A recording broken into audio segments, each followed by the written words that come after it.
یہ دین کی مذمت کرنا ہے، دین کے ساتھ مذاق کرنا ہے، ان باتوں سے اپنے آپ کو بچانے کی کوشش کریں۔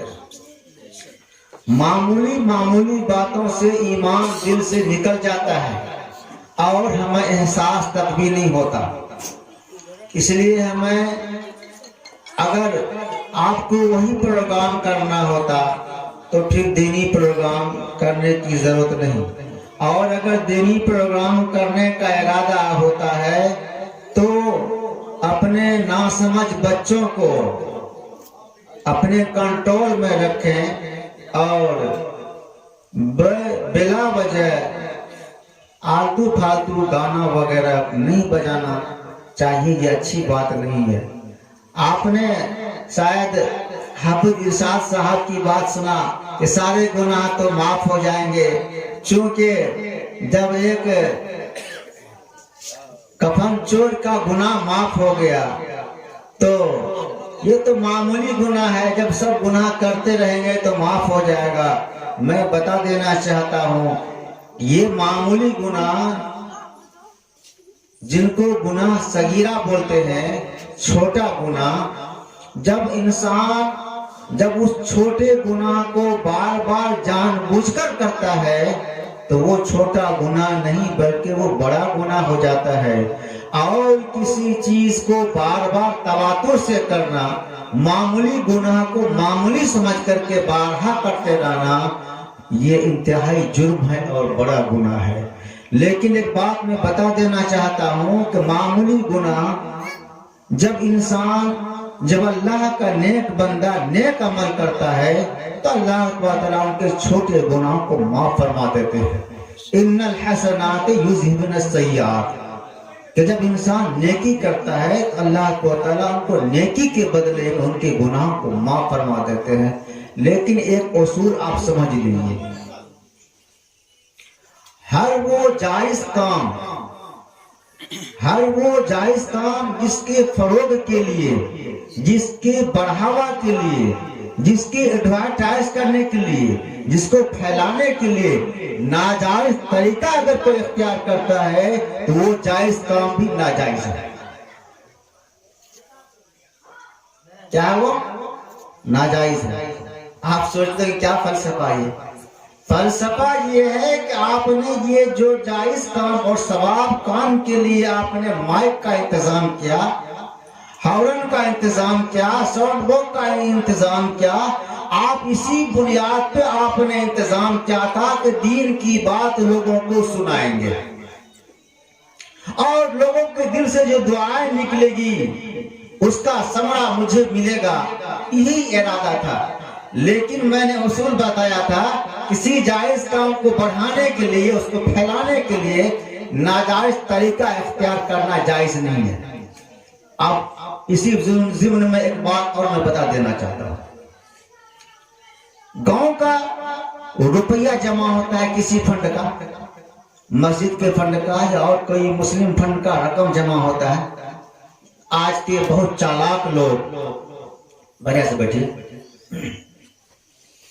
آج کے بہت چالاک لوگ اس حلال رقم کو اور مسجد کی امانت رقم کو یا گاؤں کی اہم جو رقم جو جمع کیا گیا ہے اس رقم کو بڑھانے کے لیے سودی کاروبار کرتے ہیں، اور وہ یہ کہتے ہیں کہ میں اس رقم کو بڑھا رہا ہوں۔ بیوقوف، اگر اللہ کی نظر میں اس رقم کو بڑھانا ہوتا تو مسلمانوں کے لیے زکوٰۃ اور صدقہ کیوں واجب ہوتی؟ زکوٰۃ کی فضیلت کیوں واجب ہوتی؟ اللہ کی رسول کو معلوم نہیں تھا کہ میرا بندہ غریب ہوگا، میرا بندہ کمزور ہوگا، اگر زکوٰۃ نکال لے گا تو وہ رقم گھٹ جائے گا، اور اللہ کے رسول پہلے ہی منع کر دیتے کہ زکوٰۃ نہیں دینا، صدقہ نہیں دینا، فطرہ نہیں دینا، غریبوں کی مدد نہیں کرنا، کمزوروں کی مدد نہیں کرنا۔ لیکن اس کے باوجود بھی یہ فرضیت ثابت ہوئی ہے کہ زکوٰۃ دینا واجب ہے جس کے پاس مال ہے۔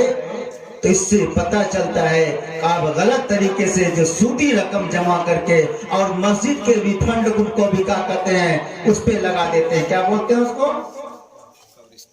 نہیں، ٹھیکا لگاتے ہیں. کیسے لگاتے ہیں کہ آپ کو 1 سال کے لیے 1 لاکھ روپیہ مل رہا ہے.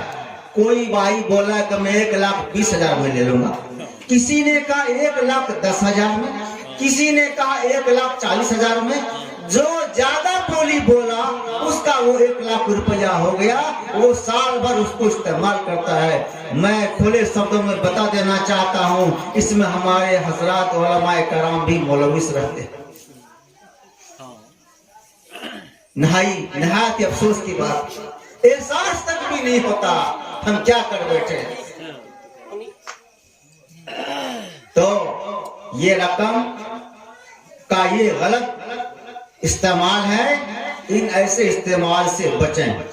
مسجد کو اور اللہ کے گھر ہے, اللہ کے گھر میں رقم کو سودی کے لیے بڑھا دینا, ایسے رقم اللہ کو پسند نہیں ہے, وہ جائز نہیں ہے. جب ہمارے لیے خود جائز نہیں ہے, ہم اس کو نہیں استعمال کر سکتے, سود پہ لگانا حرام, اس کا استعمال کرنا حرام, ہم مسجد کے لیے کیسے حرام کر سکتے ہیں, جائز کر سکتے ہیں, وہ حرام.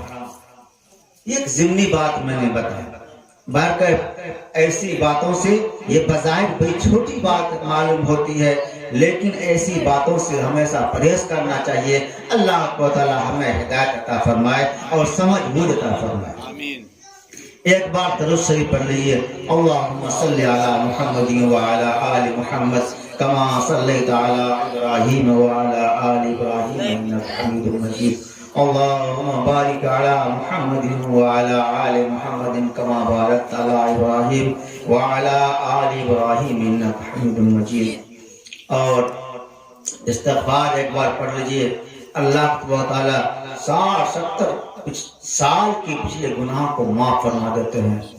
استغفر اللہ الذی لا الہ الا هو الحی القیوم واتوب الیہ. اس استغفار کو پڑھنے سے اللہ تعالی پچھلے 50, 60, 70 سال کے گناہ کو معاف فرما دیتے ہیں. چونکہ ہم تو نیند میں سن رہے ہیں, کوئی پیر پھیلا کے سن رہے ہیں, کسی کا دھیان کھانے پہ ہے, تو کم سے کم ایک دعا تو پڑھ لیجیے اللہ کے یہاں. یہ ہمارے لیے نجات کا کہیں ذریعہ بن جائے. آج جس